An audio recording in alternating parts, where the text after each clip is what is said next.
All right, hello everyone. Welcome to video number 2 for the PIR CSKT presentations. Presentation number 2 for me is titled Interactive Web-Based Mapping Technologies. So this is where we'll get into just that, some of the maps that are computer-based. But first, what I would like to cover is really understanding and exploring what traditional ecological knowledge is, and also Western ecological science.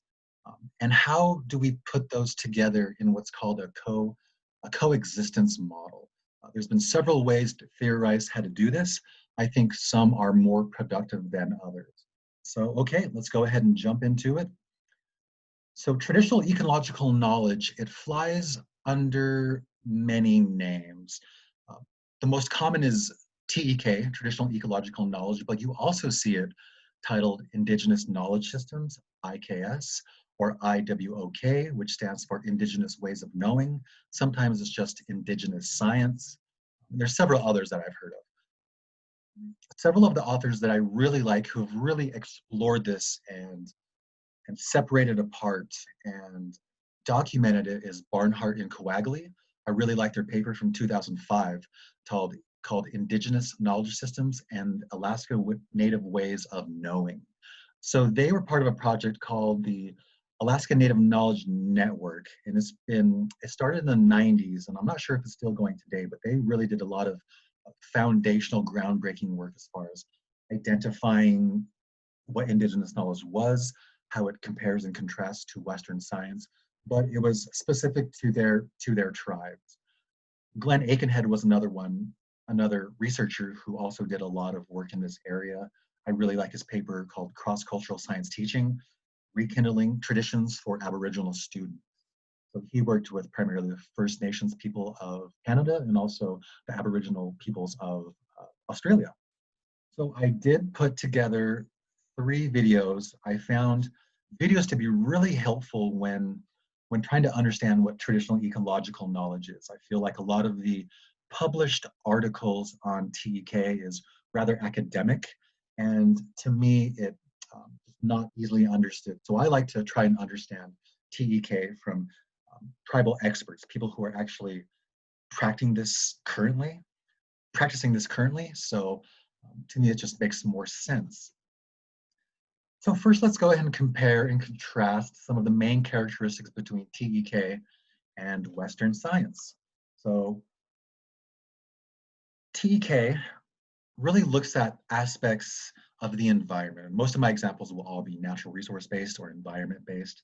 But we really try and look at just that, the environment, the landscape, holistically. Everything fits together, everything relates together. One thing affects another. So we really look at the whole parts of the landscape, the environment, and not just one element of that.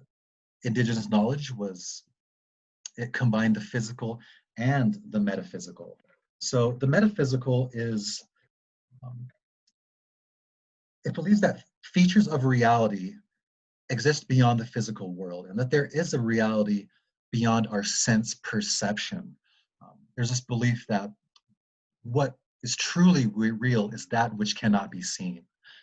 So that sort of fits in with the 7 foundations from Kahete, what I went over in video number 1, where he said that several of the foundations, such as the mythical, the visionary, the artistic, and the spiritual, were really not something that you can fit into a bottle. You can't hold it with your hands, but it is there. It's inside of us, inside of the world. So that sort of sums up the metaphysical aspect. In TEK, there's a trust for inherited wisdom. So knowledge is passed down from one generation to another. And that is done through an oral record, or what's more formally called as qualitative record. There's an emphasis on practical applications. So you try something out, and if it works, then keep incorporating that practice. And there's also local verification. Here in a couple slides, we'll go over an idea that's been called bounded space. And so each tribe really has their own traditional ecological knowledge that really comes from the land. Okay, so Western science. So what are some of the main characteristics of Western science that separate it from TEK. It's very atomistic. So what that does, it separates each discipline or area of study, tries to dissect itself into its most distinct and separable parts. So areas of study such as chemistry, physics, mathematics, and even psychology has followed this framework. So it's not, so although they do try to relate that out holistically, at the heart of it, it is very dissecting and very atomistic, looking at those separate parts. Western science is purely physical. It's only concerned with variables, things that can be measured, weighed, categorized. The Western science separated itself from the metaphysical philosophies a long time ago. Primarily quantitative, so numerical in nature, discipline-based, hypothesis testing, so you either fail to reject or reject the hypothesis. You never really say anything's true. It's mostly built around theory building and theory testing, or the strengthening of a theory. And it's highly mathematical, so a lot of model representation. So what I think we'll do now, so actually, okay, so let's go ahead and, okay. Let's look at the coexistence model. So we briefly covered what TEK was and what Western science is. So I've been researching this now for 2 years, and some of the earliest papers and articles that I can find go back to the 1990s, and you see this term integrate a lot. And through what I've learned and through what I've tried to do through trial and error, and what I've seen a lot of presentations on this, and I'm not truly convinced that we can truly integrate Western science and indigenous knowledge. I think that they come from their epistemologies, and their frameworks are so distinct that when you try to integrate it, it's really, really difficult to do so.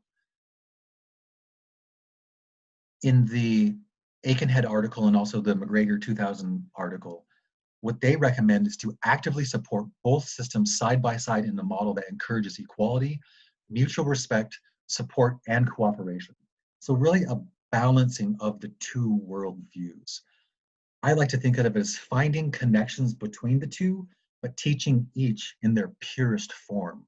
So when we teach TEK, indigenous and tribal knowledge, really try to teach it in its most purest form.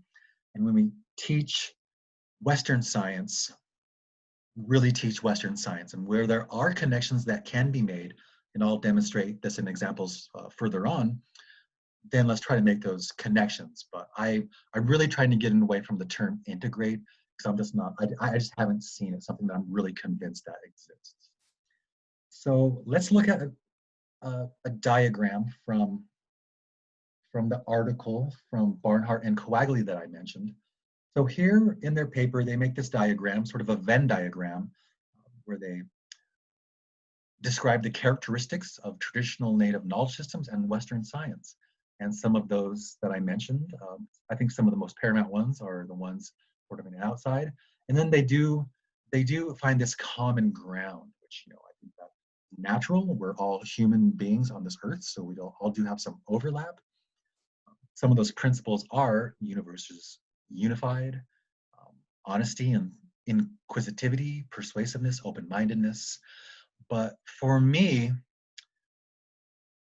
and this is the only place where I found a list of these common ground characteristics, for me, it just wasn't enough to really build a unique curriculum or a unique framework. So that's where I really, really liked the idea of the coexistence model, where we're trying to find connections and not so much trying to integrate it.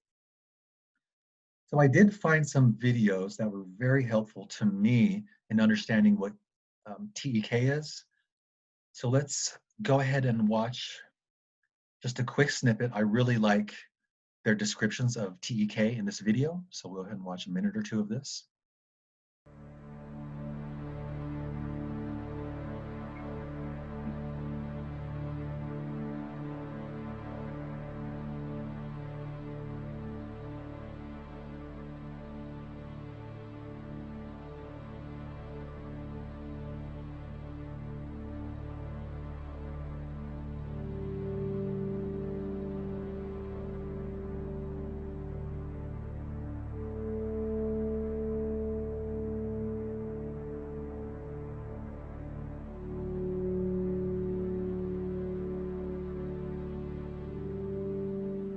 Traditional ecological knowledge represents the collective knowledge of all the people from a tribal area.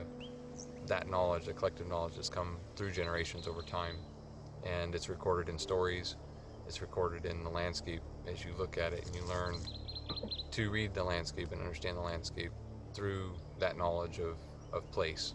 And it's so in that sense, then it's place-based knowledge that's specific to a specific region. Traditional ecological knowledge is the foreigner's term.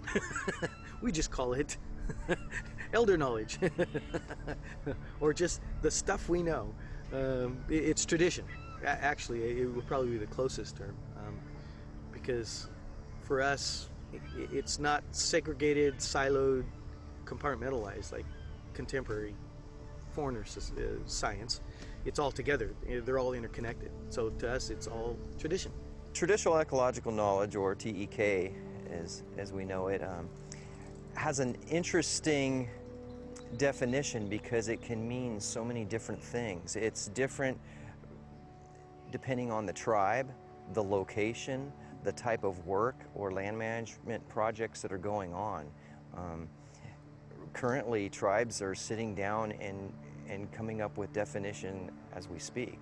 TEK is traditional ecological knowledge, and in my own words, what it has come to, in my experience here in Chico, is that what I'm doing is actually looking at the skill set of our indigenous ancestors and still of today as a technology that is vital for understanding the sustainability of our land and its resources. Foreigners came and did their best to eradicate that knowledge, and we're, varying degrees successful, unfortunately. But there were some people who were smart enough, elders who were smart enough to somehow convey it to other people who archived it. There is some knowledge that came through, so we're kind of piecing that jigsaw puzzle back together. 100 years. Okay, so for me, I feel like that was really helpful in understanding traditional ecological knowledge. So there was another video that I found, and this comes from PBS. It's called Craft in America series, where Tlingit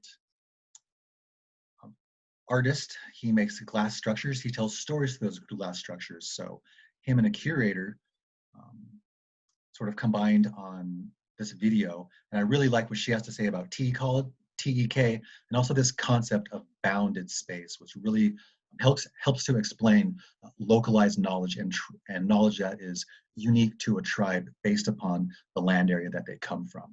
So we'll go ahead and play 2 little snippets from this video. It looks much easier than it really is. You can't put it down with glass. Once we start, we have to finish it. Native people are the best storytellers in the world because our stories carried knowledge, and that knowledge was needed to survive in a particular environment. There was an Apache philosopher by the name of Viola Cordova. One of her main points is this idea of bounded space. Bounded space is a natural territory that is defined by rivers, mountains, deserts, forests, or oceans. And everything within that bounded space, you have a relationship with. The animals, the plants, the people. Your relationship with that space determines your language. It determines your spirituality. It determines your concept of self, and it determines your aesthetics. You're going to make what you surround yourself with.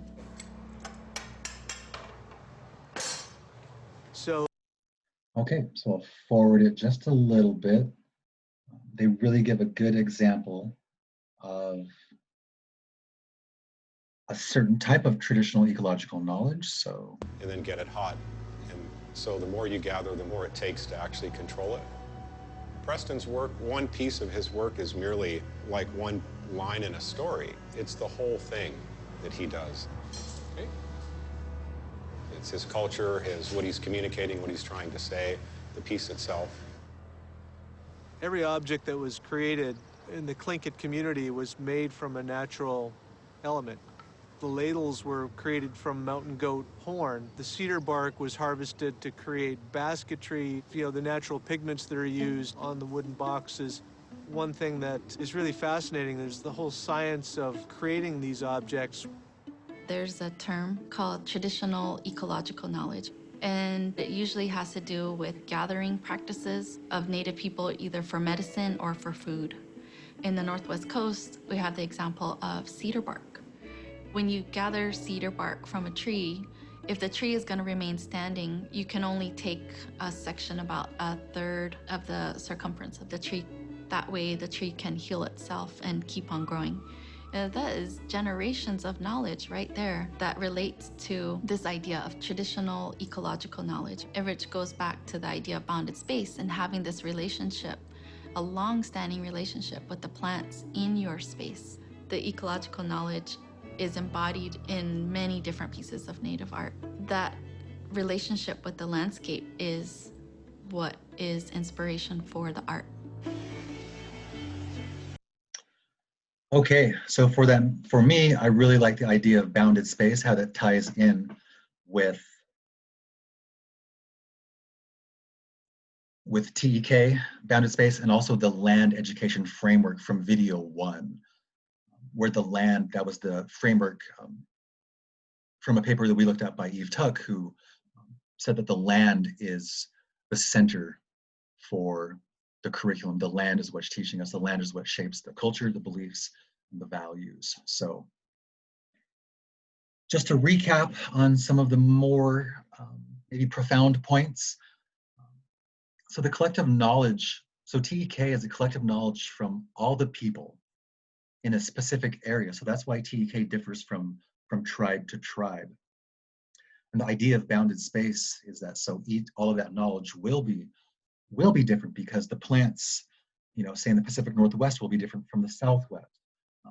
The geography, the landscape will be different.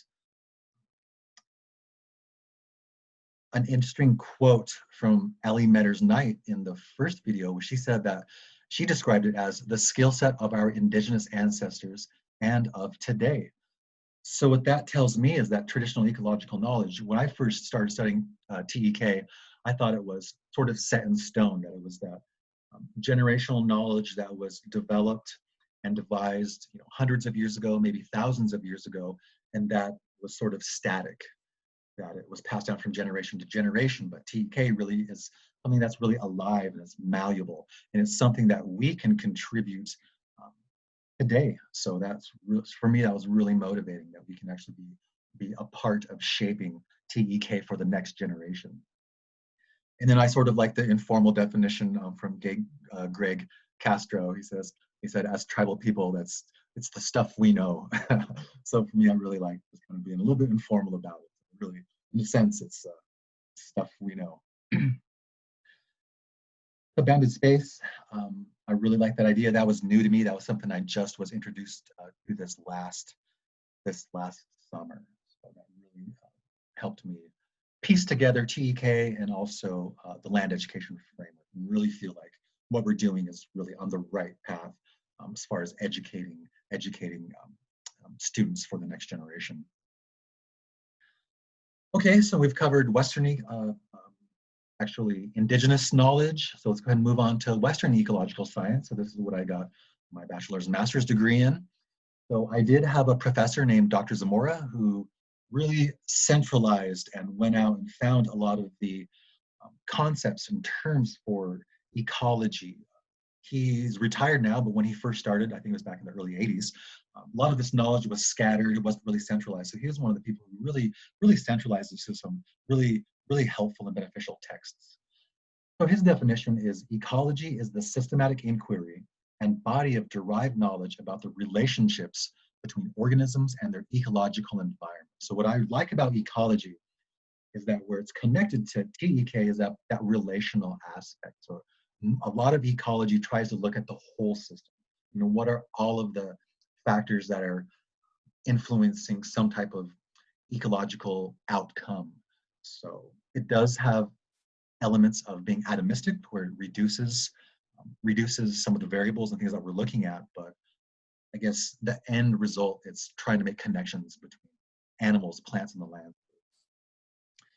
So some of the main characteristics are scientific naming. So it's usually that's in Latin or Greek. Elements of living and non-living components of the landscape, ecological organization, ecosystem functions, ecological succession. So today in this age, we're in the Pacific Northwest, where forest fires are very large. Understanding the role that traditional use of fire in shaping the landscape with for the native peoples, that's really sort of something that's been coming to the light, that's been helping to legitimize TEK in the eyes of Western science practitioners. A little bit of fire here and there every year is probably better than suppressing fire for 100 years and then having these raging fires. So that is one area where TEK has been gaining strength. Moving on, different characteristics are biodiversity and ecological processes. The Khan Academy, which is a commonly used website, they define it as, so they talk about ecology as, so they say natural historians were arguably the first ecologists, dating back to the Greek philosophers Aristotle. However, today's ecologists are rigorous, quantitative scientists. They run controlled experiments, use statistics and find patterns in large-scale data sets, and build mathematical models and ecological interactions. If you truly want to be a natural resources manager, manage the environment, then inevitably what you're going to have to learn is statistics and sort of quantitative measurements. But also what I really like about ecology is that the foundation of it, there's really a lot of interesting principles around, aspects such as restoration, conservation. So I guess the foundational laying of the knowledge of ecology is really something that could really be easily integrated into junior high and high school age students, where they would take a great interest in that. So sort of building an example from my own research, so at the master's program, that's where I really got into doing my own research. I mentioned this before, I was studying in the northern Cascade Mountain Range. I studied artificial canopy gaps, so Snohomish County was purposely killing trees and trying to open up. So this was really heavily forested, where a lot of sunlight wasn't reaching the floor. So they're purposely killing trees to try and create these sunspots, which would increase understory vegetation. That dead woody debris would attract woodpeckers. And then I also did a lot of camera trapping. So what types of forest dependent wildlife were using these newly opened spaces. So a lot of that was quantitative. So on this next slide, so I used some examples from my research. I used a lot of Excel spreadsheets to store and manage my data. So I definitely understood Excel. One of the main statistical programming packages we used was R. A little picture on the bottom, that's some of my R code. And then we also did certain analysis, such as non-metric multidimensional scaling. So the point I'm trying to make is, at a certain point, if you go into ecology, if you go into natural resources, it's going to become very quantitative at the master's and PhD level. I think that where we do see a lot of dropout for the Native American students who go into sciences is the master's and PhD level, where it gets highly quantitative. And I think the main reason being is because it just doesn't really seem that relevant. As we mentioned last video, if you can make the subject matter relevant to the students, then they're much more likely to be interested in learning these technologies, which initially seem abstract. But if you can relate that to the managing of tribal lands, which is what a lot of Native American students do, then I think that it definitely makes learning these technologies easier and more meaningful. At least it did for me. So why is ecology important? So this is another quote from my previous professor, Dr. Zamora. He says that natural resource management specifically focuses on a scientific and technical understanding of resources and the ecosystems that provide them in order to conserve them. Thus, ecology, the foundation and framework science for the practical and natural resource management. So understanding ecology is foundational for natural resource management. Okay, so now let's go ahead and move on to the actual mapping technologies. So what we will cover in the last half of this video is Tour Builder, Google Earth, and story maps. So I chose all three of these because they do have very great image resolution. Tour Builder and Google Earth are, well, built upon Google. And some of their resolution is currently very, very high. Some spots have pixel resolution down to, I think it was 15 centimeters. So you can really zoom in and really see distinct features of the landscape. Story maps, their platform is a little bit different, but they're really great for just doing what it's titled, telling a story. All three of these have sort of their strengths and maybe weaknesses. So we'll go ahead and explore all of those. For Tour Builder and Google Earth, you will need a Gmail account. And for story maps, that's made by the company Esri, for story maps, you can just make a free account. So Esri is the company that makes ArcMap. If you wanted to use ArcMap, you would need that. You either need to be a student, where you use the license paid by the university, or I think ArcMap is currently around $1,000 per year if you're just a private citizen wanting to use it. So that's why I chose not to use ArcMap. And also all of these are very user-friendly. I did provide some tutorial videos, which were really good. A lot of these are sort of simplified. There's limited tools, so you really can't get lost in the tools. In the early days of GIS, it seemed like the software wasn't intuitive. There was limited almost an infinite amount of tools. So it seems like you would just get lost in the amount of options that you had. But with all of these, they limit the tools. So I think that really helps in the usability of the products.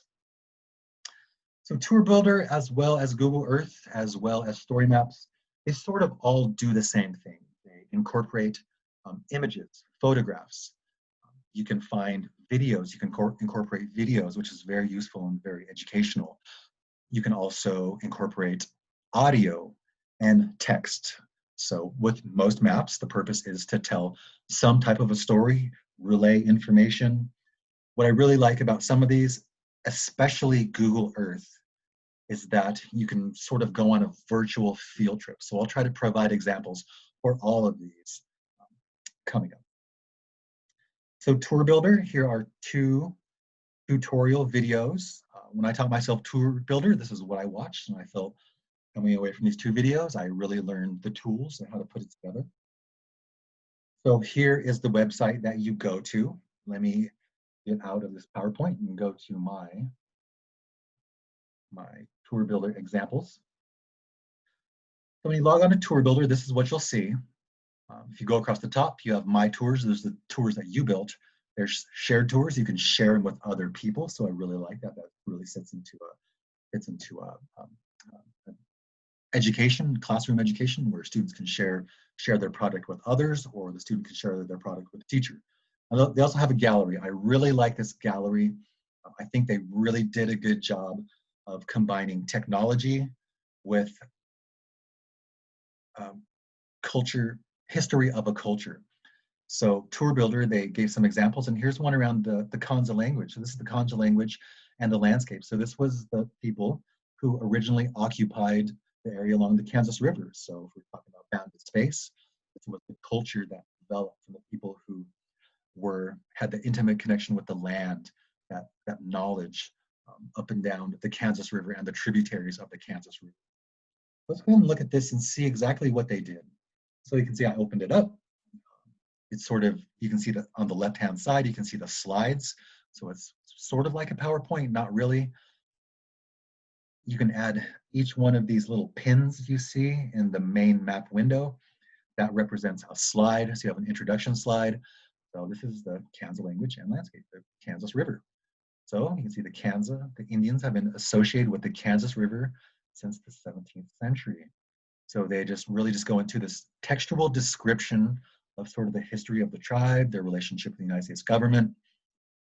You can add photos, or you can add captions. I think For each one of the slides, you can add 24 photos. So we'll go to the first slide. And so it gives the tribal name of the Kansas River, some more background information. So I really like, so of all of the three applications that I'll be describing today, I feel like this one, you can add a lot of text. And then so let's go ahead and just explore. So we'll go ahead and zoom in. So at their little marking point, that's where the Kansas River flows into the Missouri River.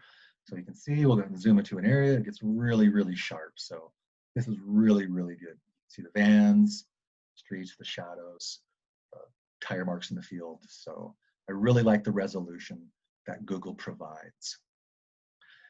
So let's go ahead and explore the pictures that they provided. So here's some pictures of the lower Kansas River.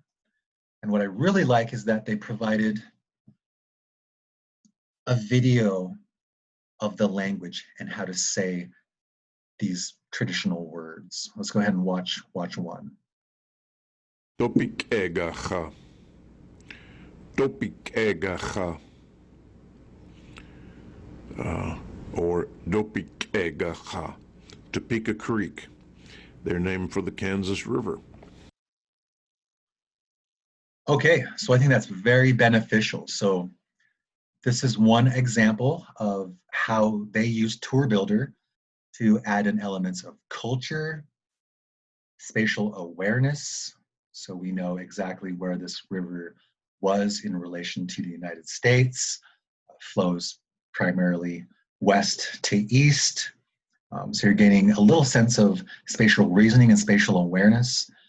The next slide is Stranger Creek. So again, sort of more of the same, adding text background about the specific tributary into the Kansas River. Let's see if we have another video. Let's watch one more video. Okiche Songa. Okiche Songa. Enemy's younger brother, or stranger's younger brother. Okay, so I think this gives a good example of sort of what you can do in Tour Builder. And so a point that I wanted to make was that, so I am not a tribal language, fluent in tribal language, or really even a cultural expert. So going back to Cajete's 7 principles for American Indian education, the communal aspect, that's where I really feel like if I was building curriculum, I would reach out to tribal language experts, cultural experts, and then really build the curriculum as a community. I think that's where moving forward in Native American education, I feel that's where the strength is to have guest speakers, have certain experts build the community, build the curriculum from the ground up. So that's just a point that I wanted to make, was that I think that the curriculum building is really a community involved activity. Okay, so I did make a couple tutorials. So the first one I did was around the Jocko River. So as I mentioned, I lived in Arlee when I was in high school. And so for me, when I was in high school, I rarely left Arlee. So that was really my bounded space. So I was someone who liked to go outdoors. So I did explore quite a bit of the Jocko River area, as well as the Valley Creek area. So that's sort of what I knew from this area. So that's what I sort of built into this Tour Builder example. So just very quickly, you can find some pictures of the Jocko River. I just quickly on Wikipedia, I found some interesting information about the Jocko River, its Salish name, roughly how long it was. Just a nice little intro slide. So then I know where Jocko Lakes is, and that's really sort of the upper stretches of the Jocko River drainage area. Some interesting facts about the reservoir. It's about 17 miles east of Arlee. So again, just some simple directions, and it's relatively, so it's in its spatial relationship to certain towns. So just trying to add some aspect of spatial awareness and spatial reasoning to it. And then the next point, the next marker that I made was the entrance to the Jocko primitive area. So interesting, the Salish and Kootenai people were the first tribe to establish a wilderness area as well as a primitive area. That was very interesting. It started back in 1974, and so anyone who's been to the Jocko River primitive area has gone through this gate. You got to sign in, and then tribal members can enjoy the upper reaches of the Jocko River. So that's interesting. The next thing that I thought of incorporating was common vegetation, and this is where I felt that my strength was adding in sort of these Western ecology principles. So let's go ahead and go to the video, or not video, but the pictures. So cedar was an important plant for Native peoples, but on this slide, on this part, I wanted to focus on the ecology, so making connections. So Western red cedar, that's its common name. Its scientific name is Thuja plicata. It's an evergreen coniferous tree in the Cupressaceae family. It's found in Western North America. It's not a true cedar, so there's some pictures of the bark and its overall morphology and its seed cones. So one way that you describe these in the scientific sense is to describe them physically. So one of the major defining characteristics are the leaves.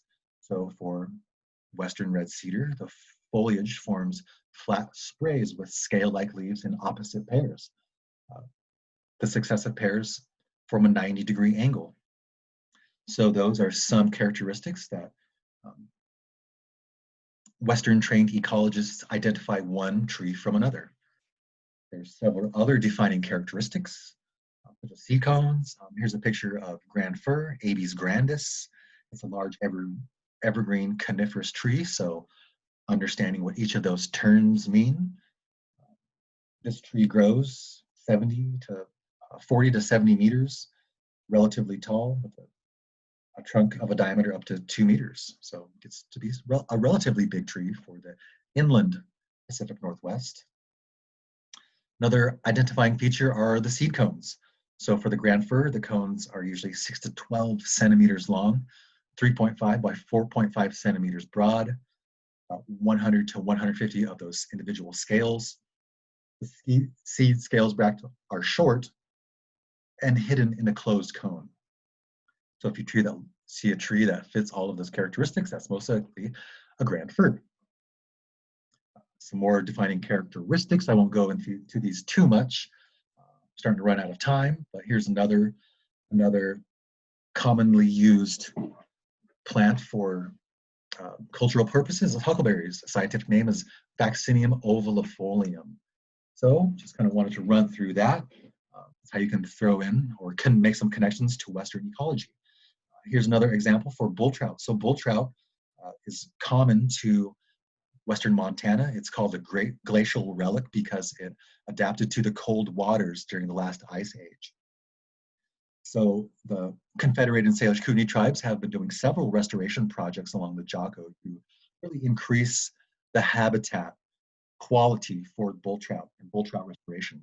So during my bachelor's degree, I did do my master's, my undergraduate project on bull trout and bull trout conservation. So it's kind of running through some of the ecological terms and practices that you could describe are things such as species identification, their diet, unique life cycles, population threats, ecological sensitivity, critical habitat, and threatened status. So this presentation that I did, my bachelor's, is all Western science-based, so species identification, its range of distribution, history, its diet, what does it eat, its life cycles, unique life cycles. It has 4 unique life cycles, which makes it unique to any other fish in the world. So it's really unique, a unique fish. Population threats, loss of habitat primarily due to dams and improperly installed culverts. So that's some of the ways that you can increase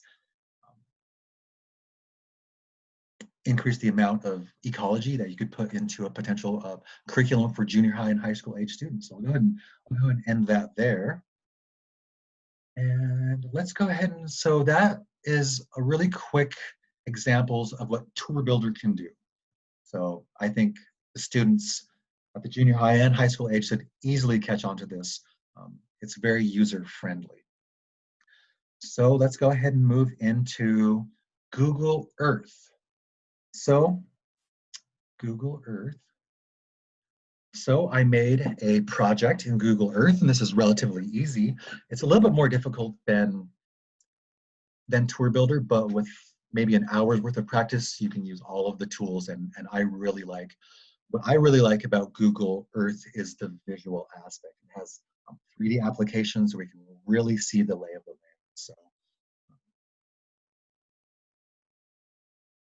So here was my entire project area, really the Jocko Valley. And now it's situated, so you can zoom around, see how it's situated to the state of Montana and even the Pacific Northwest. So I really like how they have this present mode. So you can see all of the landscape features that you added into your presentation. So you hit present mode and it zooms you into a specific area. So when I lived in Arlie, this is where I lived. So that's not my house, that's my aunt's house. But so you can really see the view. I really like, to me, I can do this for hours. So you can tilt and rotate the view. So it's really great to see the entire landscape. So you can pan around. So now we're moving south towards Missoula. You can see it flattens out.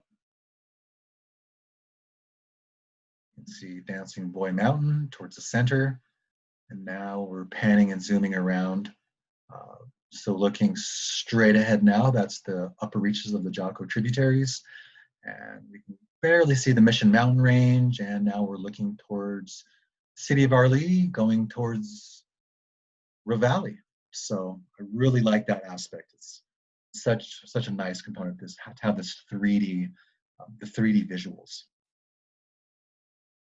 Okay, so now we're flying into the mountains. And for me, someone who likes to hike, being up in the mountains, I really like this view. So it's unlikely that I'll be able to hike to all of these peaks ever in my life, but using Google Earth, I can see the view. So I really like this. You can explore the valleys, the lakes, the rivers, the rocky outcropping. So to me, this is just really great. That's just beautiful to look at. So I really like this 3D panning view. We can get an angle. This is kind of that virtual field trip that I was talking about. You can just explore the landscape. So I really like that. Okay, let's move on. So now we're zooming into, so I actually made a path, which you're seeing now, that yellow path.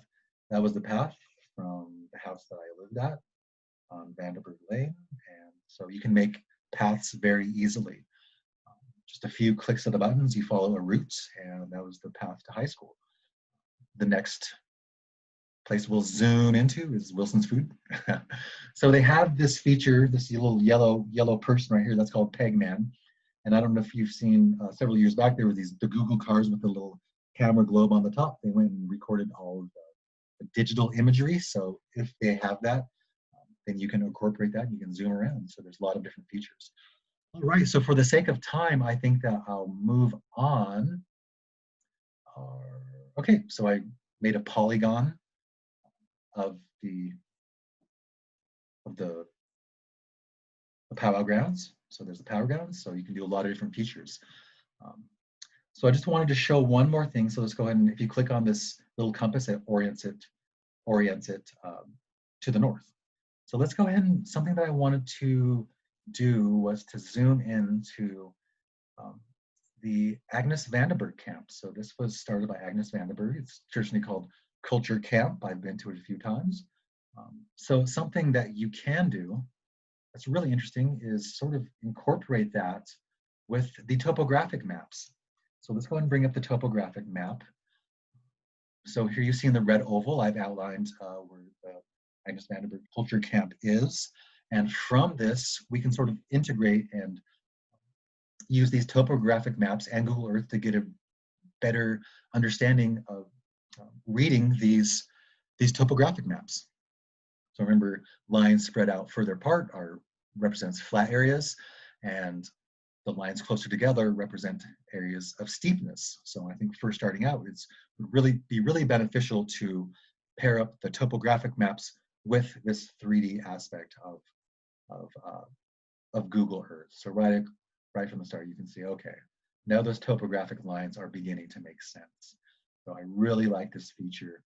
It's really interesting. I think it's going to be really motivating towards the students. So you get a 360 view of around the Agnes Vandenberg Culture Camp. So I really, really like that aspect of it. Okay, so I see that I am starting to run out of time, coming up on 50 minutes. So let's go ahead and move on to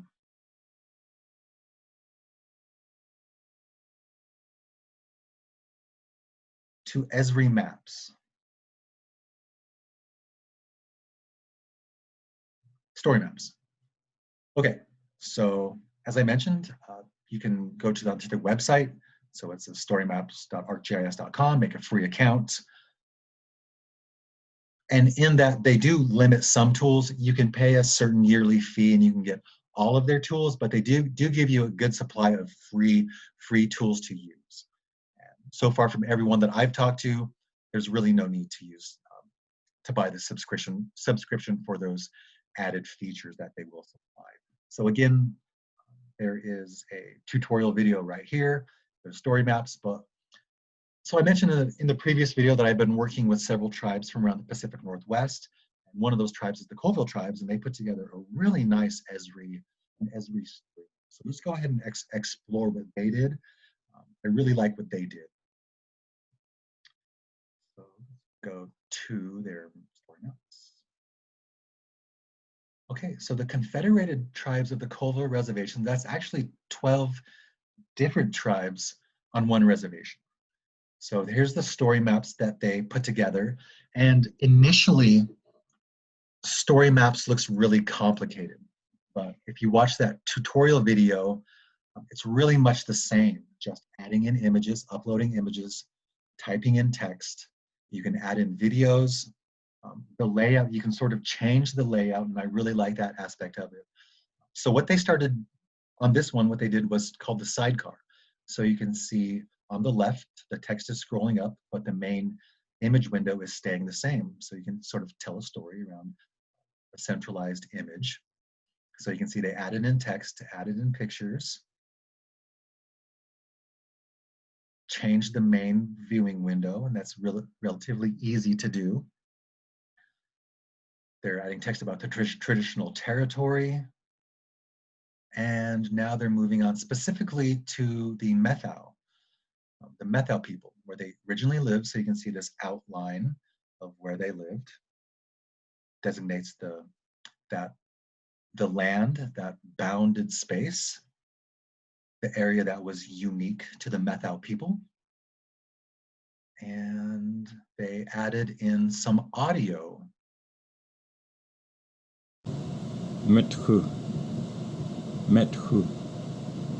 Methau. Okay, so still using this is called a sidecar feature. Now moving on to the Chelan, traditional areas of the Chelan people. So relatively sort of repeating for each tribe. So I thought this was really interesting. And I've seen a lot of great story maps that a lot of different tribes have done. So I think this is a unique educational tool. And I did mention in the last video that I was a co-instructor for an environmental science internship for high school age students. And the main web-based technology that we had the students use, and these students were ages 14 to 17, we had them using not Google, but this Esri Maps to communicate their project. They focused on a restoration project that was unique to their tribe. So they use, over the course of 3 weeks, they quickly became knowledgeable about how to use this Esri story maps technology. So I think that is definitely within the grasp of that age range of students. Okay, so I see my time is up. So I'd like to end that with a view that I took from, this is from the Bison Range, looking east towards the Mission Mountain Range. This was provided by Google Maps, so we have really great imagery. So again, thank you for listening to part 2 of my series. And if you do have any questions or would like to contact me for any reason, my email is lcharlo@wsu.edu. Thank you very much and have a good day.